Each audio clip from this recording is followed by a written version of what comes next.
Caught my wife cheating, and it's brought me relief. I'm released from the turmoil. Infidelity. Burner accounts for reasons. About 2 months ago, my wife expressed her desire for a divorce. She was unhappy in our marriage. She felt that I didn't support her emotional needs and that I was too cold and too negative. I was shocked to the core. Our marriage was foundational to my identity. I have been a faithful husband for over 9 years, a great provider, and we've got 3 kids, 8, 6, 4. Sure, we've had our problems, but it wasn't anything that we couldn't work through.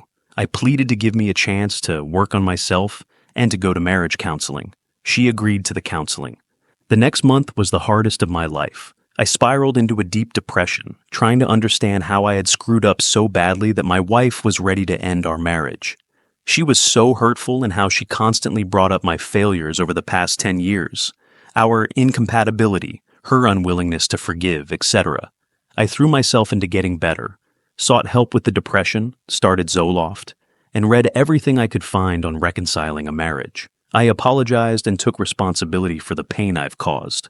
But it was never enough. It just pushed her further away. Then she backed me into a corner. She called my family to get them to help me, telling them I was suicidal. I wasn't. She wanted me to move in with my parents so I could work on myself, using our relationship as an incentive to move out.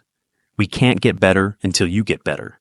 She threatened to withhold our children, saying you are too unstable to be alone with the kids. I won't keep them from you. You can have supervised visits. She also threatened to have me evicted. We live on her family's farm so she could stay in the event of a divorce, but I couldn't. She said her mom was going to send an eviction notice. A few weeks ago, I finally started to seek guidance from friends, family, and a couple of attorneys. They couldn't understand her unwillingness to reconcile our marriage. We had a great thing going. Finally, an attorney suggested I hire a PI. It's legal to track the car she drives and look at the call-text logs with our cell provider. I haven't hired a PI, but I did look into her cell records. She started texting another man about 3 weeks before she brought up divorce. He is extremely wealthy, with children the same age, and is going through a divorce himself. She's been talking with the same attorney he is using for his divorce. Last week, I ordered a GPS tracking device to put in her car. It arrived at my office yesterday, so I charged it up and figured out the app. When I got home, I put the tracker in her glove box. She told me she was going to see her friend last night. A few girls were getting together to have some wine and adult conversation. They needed some girl time. After the kids went to bed, she showered, put on makeup, and left the house around 8 p.m. She normally goes to bed at 9 p.m., so this was strange. I pulled up the tracking app. She didn't got to her friend's house. She went to the man's house she's been texting for 2 months. She stayed until after midnight before coming home. It all makes sense now. The unwillingness to reconcile, the regular overnights at her mom's house, 2 miles from his house. I believe she's been cheating for a while. The proof of cheating has provided me some relief. In South Carolina, you cannot get alimony if you've committed adultery, and you can avoid the requirement to live separately for 1 year before divorce. The burden of proof is quite low, just inclination and opportunity. I'm going to retain an attorney today and serve her with divorce papers as soon as I have adequate proof. I'm no longer stuck trying to save our marriage. I see she is not the woman I thought she was. She has been manipulating me, gaslighting me into thinking I'm the problem. Update.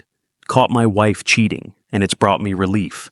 So today we had mediation, and she faced the repercussions of her affair. It's been 5 months since I discovered her infidelity, after which she moved out and filed for divorce.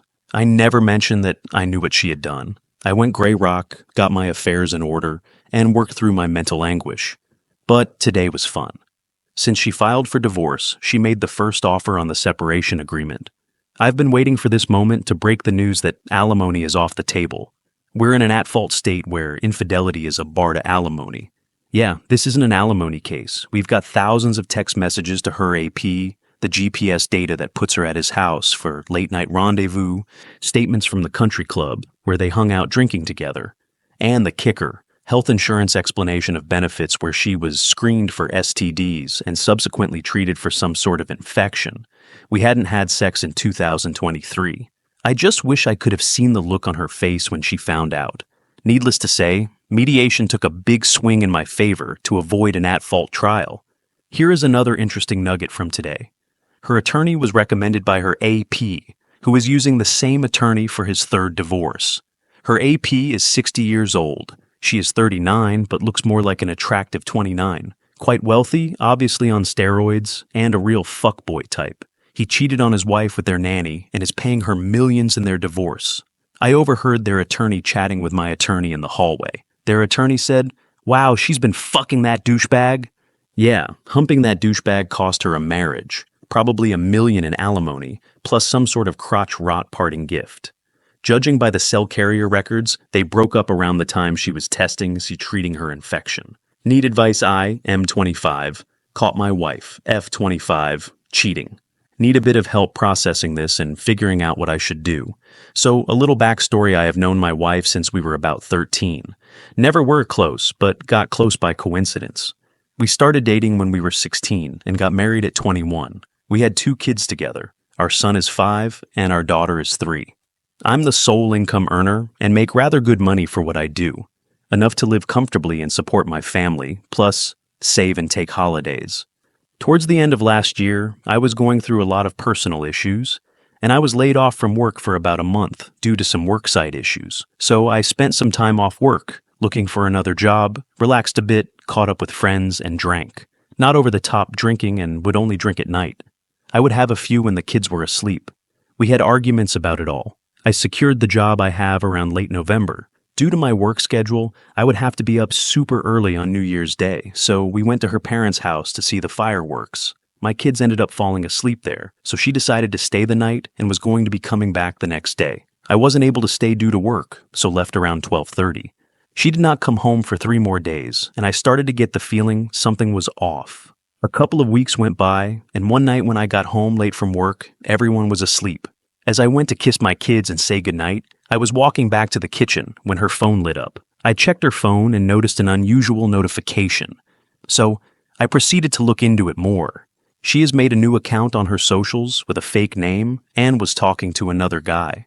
I went further down through the messages and saw throughout December she was talking to him also. Not just your average friendly conversation, but calling him babe, saying how badly she wanted to be with him and how she loved him, but referred to me as her ex, and I was livid. I even saw that on New Year's Day, she had messaged him right after I left, saying, "Happy New Year's, babe, I love you so much." According to their messages, they had arguments about jealousy and had split up. Sorry for not adding this in earlier, he is a random guy who lives in another country. I confronted her about it, and the tears started, saying she was sorry and all, the typical bullshit you would expect. Stupid me forgave her, but the trust was broken. But at the end of the day, I loved her. I have had girlfriends before her, but I have never loved anyone else. I mean, I grew up with her, got married, started a family and everything. So I forgave her. Fast forward to February. The feeling was back, so I started doing some snooping and found out she was talking to another guy on Snapchat, saying she was single, she doesn't have kids, she's 21, the guys are 20, and loves on the other side of our country. Again, a stranger, and all of that. I thought this wasn't so bad, and left it till the next day. That's when I saw the other chats she had with him, talking about how badly they wanted to be together, and how they wanted to be intimate. Don't want to go into detail, but the messages were very detailed. Even sending him photos in her lingerie.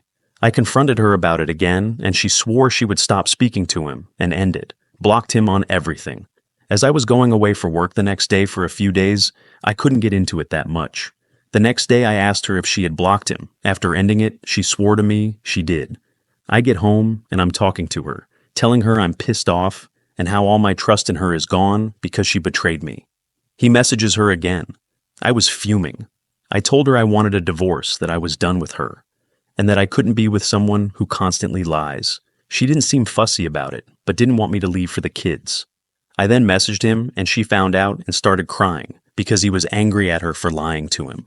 She didn't cry over me, her husband, and the father of her 2 kids. And that was it. For me, I packed up my shit and left. And she told me that she loves me, but she isn't in love with me. We have 2 kids together, and as stupid as it sounds, I'm still in love with her. I came back home after a month because I felt bad for my kids. But still, to this day, she's messaging him, telling me she isn't sending him photos and all of that, but there's no trust left. I don't know what we even are anymore. Technically, we are still married, but how can I be with someone like that? I still love her, but I can't be with someone like that. I don't want to see my kids hurt over something their mother has done. Any suggestions? Please let me know, as I'm feeling rather trapped and it's fucking with me mentally and emotionally. How can someone say they love you but be okay with you being sad and hurt? To talk to another guy they haven't even met before? Sorry, forgot to add that she has never cheated physically, but I can't say to someone I love them unless I mean it, and for her to talk to him like they are together breaks me.